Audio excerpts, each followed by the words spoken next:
کے بجائے اس کو مدینے جیسی اہم پوسٹ کو بلا لیا گیا۔ یہ تمام کام جو ہو رہا تھا، یہ بنی امیہ کا جو شجرہ پھیل رہا تھا، کوئی کوفے کا والی بن رہا تھا، کوئی شام کا والی بن رہا تھا، کسی کو یمن کا والی بنایا جا رہا تھا۔ اب میرا اہل سنت بھائیوں سے سوال ہے کہ آپ ہمارا گریبان پکڑتے کہ آپ صحابہ کو نہیں مانتے، کیا اس دور میں نبی کے جلیل القدر صحابہ موجود نہیں تھے؟ کیا ابو ذر کوفہ کا گورنر نہیں بن سکتا تھا؟ کیا سلمان شام کا حاکم نہیں بن سکتا تھا؟ کیا مقداد کو کسی ملک کی گورنری دی گئی ہو؟ تو ان تمام شخصیات کو چھوڑ کے صرف بنی امیہ کو نوازنا، کہ دوسری خلافت کے دور میں جب بنی امیہ مکمل طور پہ شام کا کنٹرول سنبھال لیتے ہیں اور 42 سال تک ان کی حکومت چلتی رہتی ہے، اور 42 سال صرف اور صرف ایک امت کو علی کی دشمنی میں پالا جاتا ہے۔ تو اب ادھر یہ ہے ایک پورا شجرہ جو اہل بیت کی دشمنی میں ہے۔ سوال یہ پیدا ہوتا ہے کہ یزید کی حکومت سازی میں کس کا ہاتھ تھا؟ معاویہ کا۔ معاویہ کو کس نے بنایا تھا؟ تیسری خلافت کے دور میں تیسرے خلیفہ کی حکومت کس نے بنائی تھی؟ 6 لوگوں کی کمیٹی نے۔ 6 لوگوں کی کمیٹی کس نے چنی تھی؟ دوسرے خلیفہ نے۔ دوسرے کو نامزد کس نے کیا تھا؟ پہلے خلیفہ نے۔ پہلا خلیفہ کس نے چنا تھا؟ سقیفہ نے۔ جو قتل ہوا یہ کون تھا؟ حسین۔ یہ کس کا بیٹا تھا؟ علی کا۔ علی کو کس نے حاکم بنایا تھا؟ رسول نے۔ کہاں بنایا تھا؟ غدیر میں۔ جھگڑا حسین اور یزید کا نہیں، جھگڑا عمرو جسے ہاشم کہتے، دوسرے کا نام عبد الشمس۔ کہا جاتا ہے کہ عبد الشمس کا جو بیٹا تھا وہ امیہ تھا۔ امیہ عبد الشمس کا بیٹا نہیں تھا، عبد الشمس کے بیٹے کا نام ربیہ تھا۔ امیہ عبد الشمس کا غلام تھا۔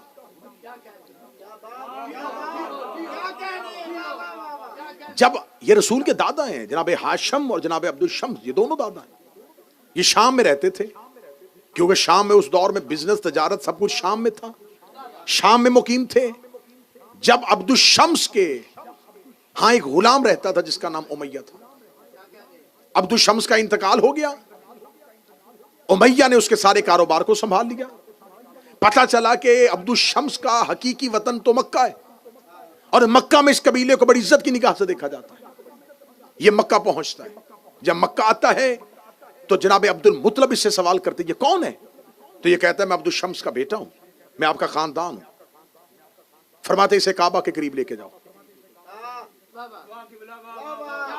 کیونکہ ہماری نسل کا کوئی بھی ایسا فرد نہیں ہے جو کعبے کی عزت سے واقف نہ ہو۔ یہ وہاں پر جا کے جھوٹی ہم مولا امیر المومنین کو رسول اللہ کا بلا فصل خلیفہ مانتے ہیں۔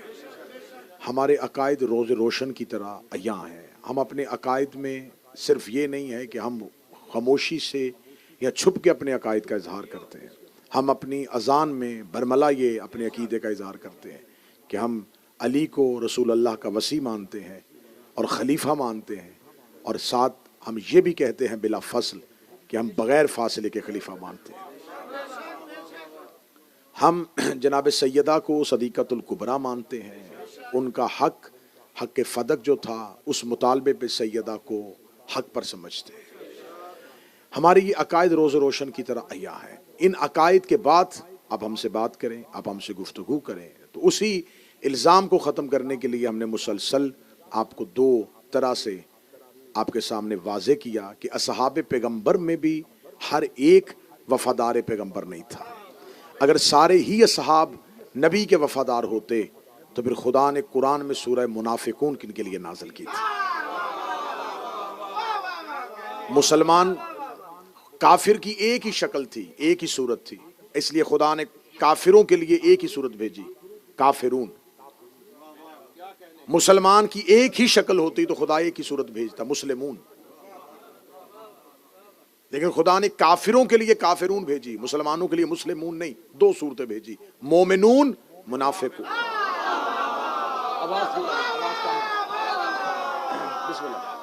مومنون اور منافقون۔ اب یہ منافق جو ہوتا ہے یہ یہودی نہیں ہے، یہ عیسائی نہیں ہے۔ خدا نے مشرکون بھیج دی ہے، خدا نے کافرون بھیج دی ہے، لیکن یہاں خدا نے اگر منافقون صورت بھیجی ہے تو اس سے مراد یہودی یا عیسائی نہیں ہے۔ منافق نفاق سے نکلا ہے، نفاق نفق سے نکلا ہے، جس کے اندر کچھ ہو اور وہ ظاہر کچھ کرے، جس کی خدا نے واضح طور پہ یہ علامت بتا دی تھی کہ میرا حبیب ان کے دلوں میں ایمان نہیں ہے، یہ صرف زبان سے لا الہ الا اللہ کہہ رہے ہیں۔ تو اس دور کا تقاضا تھا کہ جو زبان سے بھی کہہ دیتا تھا، مسلمانوں کی سٹرینتھ نہیں تھی، مسلمانوں کی تعداد اتنی زیادہ نہیں تھی، زبان سے کہنے والے کو بھی مسلمان سمجھا جاتا تھا۔ لیکن خدا نے جب مسلمانوں کی اکثریت بن گئی، جب مسلمانوں کی جماعت ایک کثیر تعداد میں تبدیل ہو گئی، تو خدا نے کہا میرا حبیب اب واضح کر دے کہ اب یہ جتنا جوگ در جوگ لشکر مسلمان ہو رہا ہے یہ سارے ہی مسلمان نہیں ہیں۔ اب ان کے اندر دو واضح دو گروہ ہیں، ایک ہے مومنون اور ایک ہے منافقون۔ دور پیغمبر پہ نبی اور اللہ کو خبر تھی، کیونکہ رسول کی محفل میں لوگ بیٹھتے تھے، دل کے اندر کچھ ہوتا تھا، زبان پہ کچھ ہوتا، جو ہی محفل رسول سے نکلتے تھے پھر رسول کی محفل سے نکل کے وہ کھل کے اپنے عقیدے کا اظہار کرتے تھے، اور خدا بذریعہ جبرائیل رسول کو حکم پہنچا دیتے تھے میرا حبیب یہ جو ابھی تیرے پاس سے اٹھ کے گئے، ابھی یہ تیرے پاس جو بیٹھے ہوئے تھے، انہوں نے تیری غیر موجودگی میں تیری اس بات کا یہ مذاق اڑایا ہے۔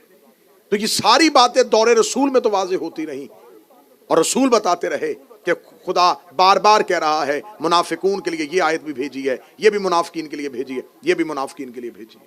آخر ایک دن محفل پیغمبر میں رسول کے جلیل القدر صحابہ بیٹھے تھے، جن میں حضرت سلیمان محمدی اور حضرت ابو ذر بیٹھے ہوئے تھے۔ انہوں نے کہا یا رسول اللہ آپ کی زندگی میں تو پتہ چل گیا ہے کہ قرآن بتا دیتا ہے کہ منافق کون ہے، لیکن آپ کے جانے کے بعد جب آیتیں نہیں اترا کریں گے تو کیسے پتا چلے گا کہ منافق کون سا ہے؟ رسالت امام نے دیکھا مسجد کے کونے پہ ریت پہ سر جھکائے ہوئے علی قرآن لکھ رہے تھے، امیر المومنین کی طرف ہاتھ کا اشارہ کر کے اہل سنت کتابوں میں رسول نے کہا یا علی کاما اٹھئے گا، علی اٹھ کے کھڑے ہوئے۔ رسول نے سلمان ابو ذر سے کہا پورے مدینے کے میرے صحاب کو بتا دو یہ ہے مومن اور منافق کی پہچان، اس کی محبت اس کی محبت عین ایمان ہے،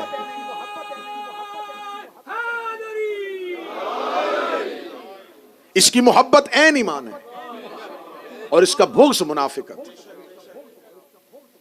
یہ اہل سنت برادران کی جید احادیث کی کتابوں میں مسلسل یہ حدیث درج ہوئی ہے کہ مومن اور منافق کی پہچان صرف اور صرف محبت امیر المومنین، اور خدا نے مذمت کی ہے کہ اگر منافق دل میں ایمان نہ رکھے تو زبان سے کلمہ پڑھے تو اسے کوئی فائدہ نہیں ہوگا۔ ایک شخص نے محفل رسول میں آ کے کہا پوچھا تھا یا رسول اللہ نیکیاں کیا ہیں اور گناہ کیا ہیں، سیئات کیا ہیں اور حسنات کیا ہیں؟ اس نے کہا کہ رسول بتائیں گے نماز نیکی ہے، جھوٹ گناہ ہے، روزہ نیکی ہے، چوری گناہ ہے، زکوٰۃ نیکی ہے، زنا گناہ ہے۔ رسول مجھے نیکیاں گنوائیں گے اور گناہ گنوائیں گے۔ یا رسول اللہ نیکیاں کیا ہیں اور گناہ کیا ہیں؟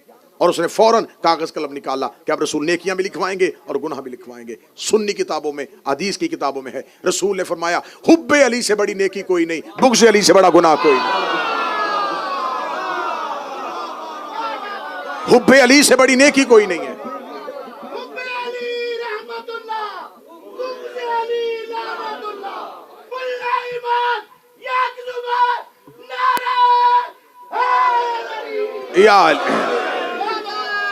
حب علی سے بڑی نیکی کوئی نہیں ہے، بغض علی سے بڑا گناہ کوئی نہیں۔ اگر دل میں علی کی محبت نہ ہو اور دل میں علی کی دشمنی ایک رائی کے دانے کے برابر بھی ہو، اور حدیث پیغمبر ہے کہ احد کے پہاڑ کے برابر سونا راہ خدا میں خرچ کیا جائے، 70 حج پیدل میں محمد کے ساتھ کیے ہیں، صفا اور مروہ کے درمیان غربت کی حالت میں مر جائے اور رائی کے دانے کے برابر میں میرے بھائی علی کا بغض اس کے دل میں ہوا، فرمایا جنت دور کی بات ہے خوشبو بھی نہیں سونگھ سکتی۔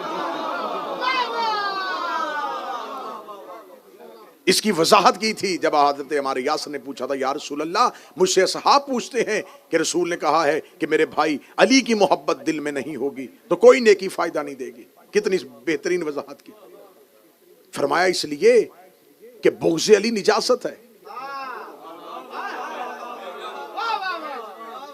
ایک برتن میں نجاست کا ایک قطرہ ڈال دیا جائے, پھر اس کے بعد جو بھی چیز پاک ڈال لیں گے وہ خود بخود نجس ہو جائے گی.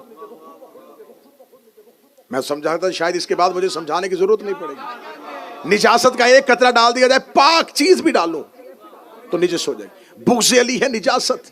دل میں رکھ کے نماز بھی پڑھو, روزہ بھی رکھو, زکوٰۃ بھی دو, تلاوت بھی کرو.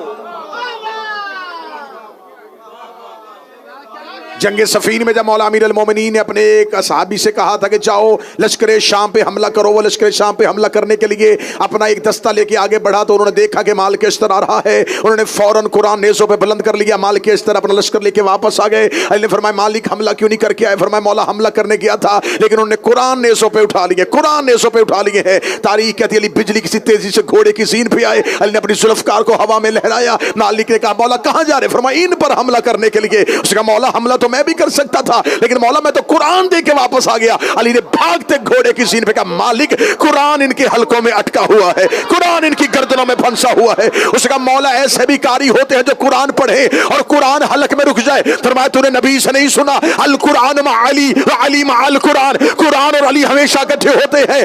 قرآن دل میں آنے سے پہلے حلق میں رک کے دیکھتا ہے, اگر دل میں علی ہو تو اتر جاتا ہے ورنہ حلق میں رک جاتا.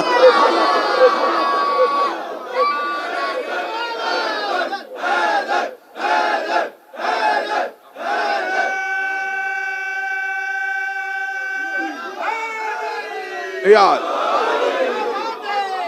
بسم اللہ.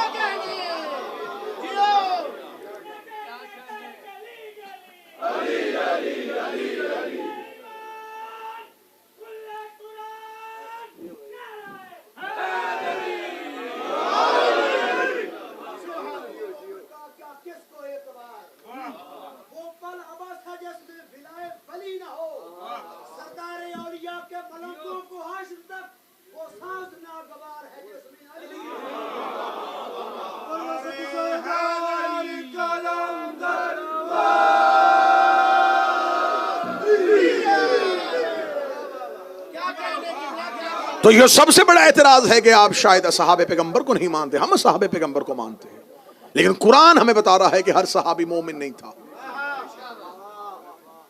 12 منافقین کے نام تو رسول لکھوا کے گئے تھے حذیفہ کو. وادی عقبہ 12 منافقین کے نام تو اہل سنت کتابوں میں لکھا ہے, صحیح بخاری نے لکھا ہوا ہے, محدثین نے لکھا ہے کہ رسالت امام نے حضرت حذیفہ یمان کو لکھوا ہے. حذیفہ کے پاس وہ نام موجود تھے اور بہت بڑی شخصیت رسول کے جانے کے بعد, کیونکہ رسول نے کہا تھا حذیفہ منافق کی سب سے بڑی نشانی کیا ہوگی؟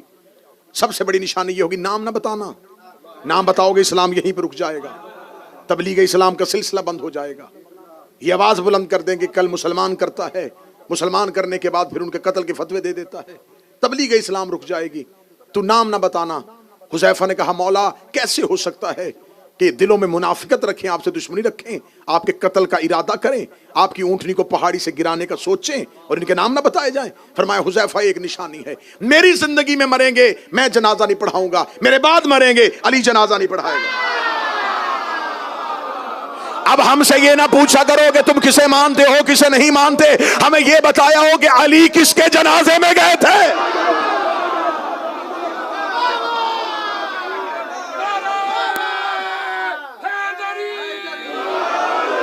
مصروفیت کیا مصروفیت تھی کہ علی نہیں گئے؟ اگر مصروفیت کی وجہ سے نہ جانا ہوتا مدائن میں جا کے سلمان کا جنازہ پڑھا دیا. منافق کا جنازہ رسول نے فرمایا. اور جب بھی مدینے میں کوئی مرتا تھا ایک بہت بڑی شخصیت حذیفہ کے دروازے پہ آتی تھی, تو جنازے پہ جا رہا ہے. ہاں چلے پھر اب میں یہ عقیدہ یہ لفظ اگر آپ کے ذہن بن گئے تو اب میں کہنا لگاؤں اس پیغام کو جہاں تک ہو سکے وہ نشر کر دیجئے. برادران اہل سنت آپ کو بہت غلط گائیڈ کیا گیا ہے کہ ہم شیعہ صحابہ کرام کی عزت نہیں کرتے, ہم صحابہ کو برا کہتے ہیں. میں دعائے زہرا نارتھ ہیمپٹن میں اس پورے مجمع کی نمائندگی کرتے ہوئے کہہ رہا ہوں, ہم صحابی کو برا نہیں کہتے, ہم منافق کو برا کہتے.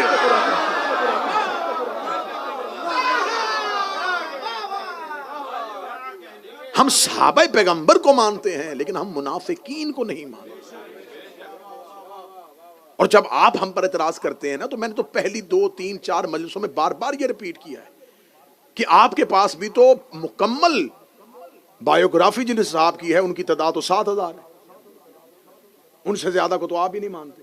جب آپ ہم پر اعتراض کرتے ہیں نا کہ شیعہ صحابہ کو نہیں مانتے، میں کھل کے بات کر لیتا ہوں، بندے کھل کے بات نہیں کرتے. آپ کے ذہن میں کچھ لوگ ہوتے ہیں،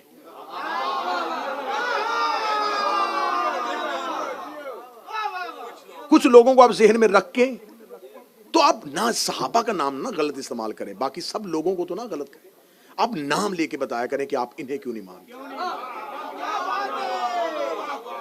عقیدے میں کھل کے آئے نا کہ آپ چند نام ذہن میں رکھ کے کہتے جی آپ صحابہ کو کیوں نہیں مانتے، اور پھر ہم بھی ایسے ہی جواب دیتے ہیں، ہم بھی انہی کو ذہن میں رکھ کے ہم بھی کہہ دیتے ہیں کہ ہم سب کو نہیں مانتے. تو یہ ختم فاصلے تب ہوں گے جب تھوڑا تھوڑا مصلحت کا پردہ درمیان سے ہٹ جائے گا. آپ بائی نیم ہم سے پوچھیں، ہم آپ کو بائی نیم بتائیں. آپ ہم سے، چلے میں اچھا کر کے کہہ دیتا ہوں، آپ ہم نے بائی نیم پوچھیں، ہم آپ کو بائی کریکٹر جواب دیں گے.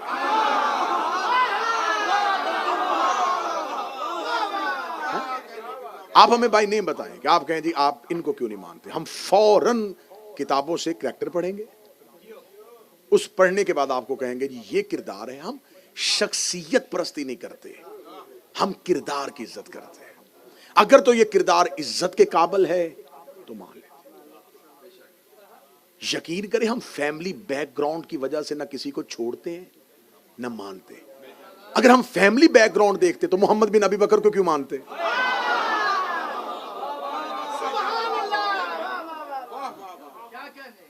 شیعہ مرتا مر جاتا ہے لیکن یزید کے لیے اتنا سا بھی نرم گوشہ نہیں رکھتا.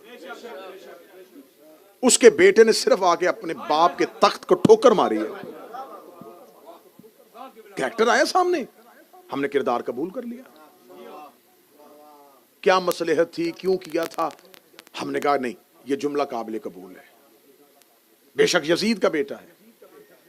تو ہمارے ہاں نہیں دیکھا جاتا کہ کون کس کا باپ ہے کس کا بیٹا ہے، ہم یہ دیکھتے ہیں کہ اس کی اہل بیت سے اور رسول کے گھر سے محبت کیا ہے. تو اگر ہمارا یہ معیار غلط ہے، آپ یہ سمجھتے ہیں کہ نہیں ہم اندھی تقلید کریں، ہر کسی کو ماننا شروع کر دیں، تو یہ ہم سے نہیں ہو سکتا. اب ہم آپ کو بتاتے ہیں کہ اصحاب پیغمبر میں سے دیکھیں یہ جو اتنا بڑا واقعہ رونما ہو گیا ہے، 10 دن سے ہم رو رہے ہیں، 10 دن سے ہم سڑکوں پہ ہیں، پوری دنیا کا ہر شیعہ ان 10 دنوں میں سیاہ لباس پہن کے احتجاج کر رہا ہے. یہ احتجاج کس چیز کا ہے؟ امام حسین کی شہادت کا، کہ 61 ہجری کو 10 محرم کو عراق کے صحرا میں نبی کے خاندان کا ایک قتل ہوا ہے. ہم آج تک سڑکوں پہ اس لیے پھر رہے ہیں، احتجاج اس لیے کر رہے ہیں کہ اس قتل کے حقیقی قاتل گرفتار نہیں ہوئے. میں بڑی اہم گفتگو آپ سے کرنا چاہوں گا کیونکہ شب عاشور ہے، تو میں چاہتا ہوں کہ پیغام پورے کا پورا نشر ہو جائے. ہم یہ چاہتے ہیں کہ قتل حسین پر انصاف ہو. مسلمان اگر اپنے دامن سے قتل حسین کا دھبا ختم کرنا چاہتے ہیں تو ان مجرموں کی عزت کرنا چھوڑ دیں جو بلا واسطہ یا بالواسطہ قتل حسین میں شریک ہے. قتل حسین میں اکیلا یزید شریک نہیں ہے، قتل حسین میں یزید صرف اعلی کار ہے. یزید کے پیچھے کچھ محرکات ہیں جن کی وجہ سے اس نے اتنا بڑا قدم اٹھا لیا کہ جس کا کلمہ پڑھتا تھا اسی کا خاندان قتل کیا. اور یہ واقعہ کوئی 200 سال بعد بھی نہیں ہوا، نبی کے جانے کے 50 سال بعد. اس دور میں اگر جا کے دیکھیں تو اس دور میں لوگوں کی جو ایوریج ایج ہے وہ 100 سال سے اوپر ہوتی تھی. امام حسین علیہ السلام کے اصحاب میں سے 90-91 سال کے صحاب تو حسین کے ساتھ لڑ رہے تھے، امام حسین کے لشکر میں شامل تھے. تو اس کا مطلب ہے کہ 100+ لوگ آسانی سے جی لیتے تھے. اور یہ واقعہ کربلا کب ہوا؟ رسول کی شہادت سے 50 سال بعد. اس کا مطلب ہے کہ وہ لوگ زندہ تھے.